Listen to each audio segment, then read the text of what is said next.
Hi, friends. Just Sher here today doing a solo episode. And Candace and I have been talking for several weeks about staying on this theme of things that are hard but worth it. And we're kind of moving away from that today, but I guess I'm actually talking about another thing that is kind of hard but worth it. And that is reclaiming our creativity. And please don't turn this off because I think one of the things that is true is that so many people who I meet say, I am not creative. And I was one of those people who really felt very, very uncreative. Um, I felt like I could not draw a stick figure correctly. And I exiled the part of me that was and is creative. And I believe that there is a direct correlation of complex childhood abuse and exiling our creativity. Obviously, there's no absolute here, but a lot of people who I talk to who have complex childhood trauma in their background really have a deep desire to be creative and struggle to actually make that happen.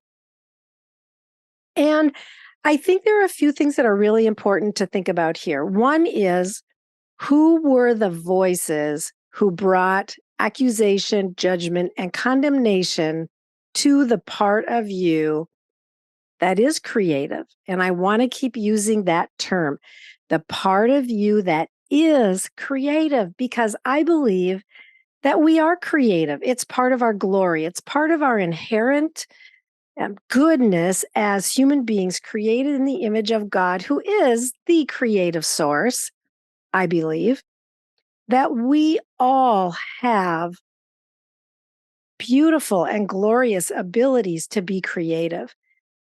And yet, something has happened that has caused us to feel ashamed of that part of us, that we don't measure up, that we can't do it well enough. Even people who are extremely artistic and very creative still even often struggle with this drive to be perfectionistic and never can come to the place where they really just sit back and find pleasure in the things that they have created. One of the things that has been so fun for me has been this seeing my creativity reemerge as I am healing.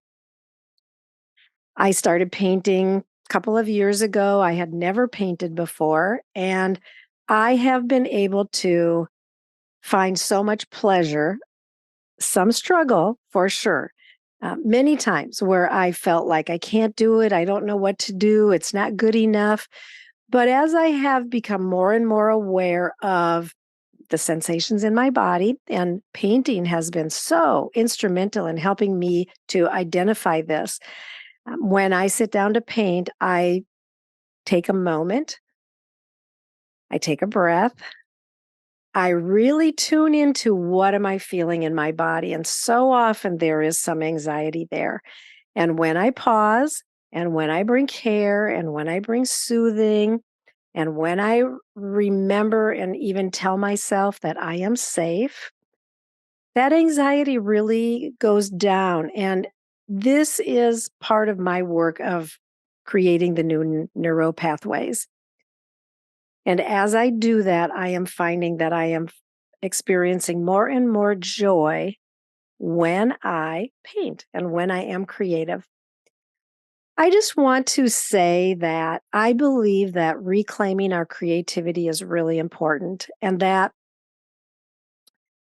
whether we stopped expressing our creativity because of someone else's judgment, accusation, and condemnation, or whether our inner critic brought that upon our own selves, I think it's important to reclaim. And part of that reclaiming process, I believe, is taking a look at sitting back and really think, processing out loud your stories of when were you creative? When did you step forward with some sense of joy in being creative? And Someone else brought accusation, judgment, and condemnation to you in that moment. This is when we are so sensitive in the midst of our creativity. And when that kind of judgment or accusation comes, it really cuts us deep and is enough that sometimes people will be able, often people are able to identify it was this person, this was the story, and it was a transformational moment when I shut down a part of me that I loved, a part of me that was so expressive, and a place where I did find so much joy.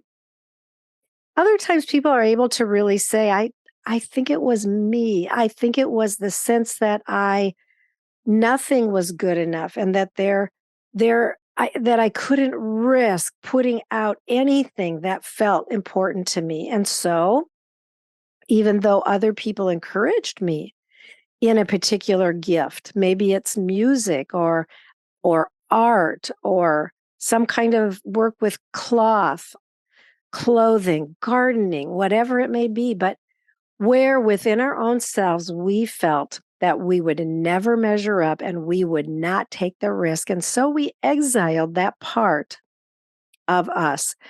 And I'm using that terminology really deliberately, that part of who I am. And several weeks ago, we talked about IFS parts, internal family systems parts. And I had a conversation on the podcast with my coach who has helped me learn so much about the younger parts that I hold within my being.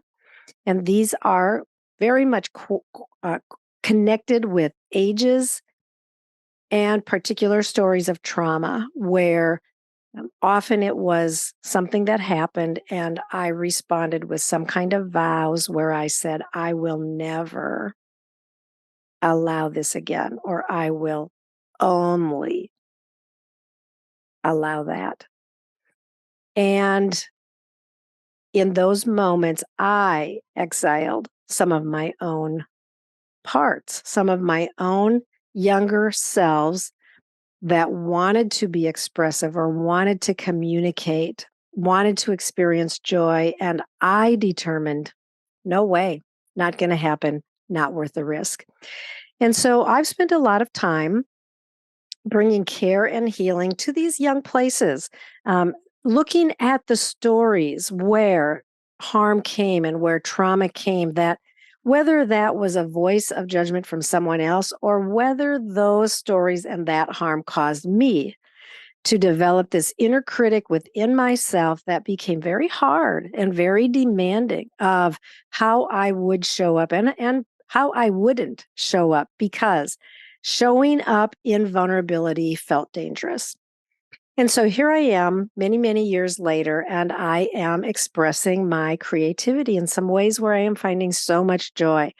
I feel like I am reclaiming my creativity. And this is part of my healing, and part of my healing is bringing this about. And something that I've been pondering for many months is developing a course where I will talk about how to learn watercolor painting, the very beginning steps of watercolor painting, and how does that correlate with healing? And in particular, if you want to begin to attune to the sensations in your body, which Candace and I have talked about so many times, how important it is in our healing that we can identify the sensations in our body.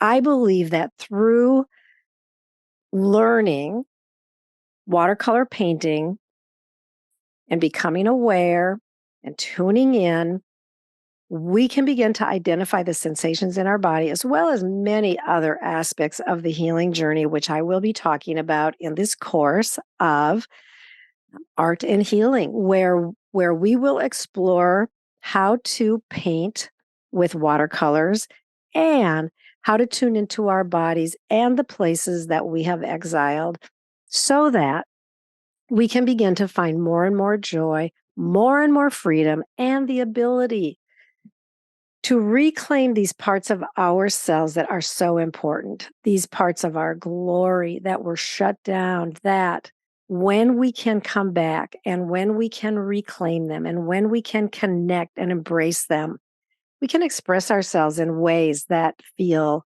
beautiful.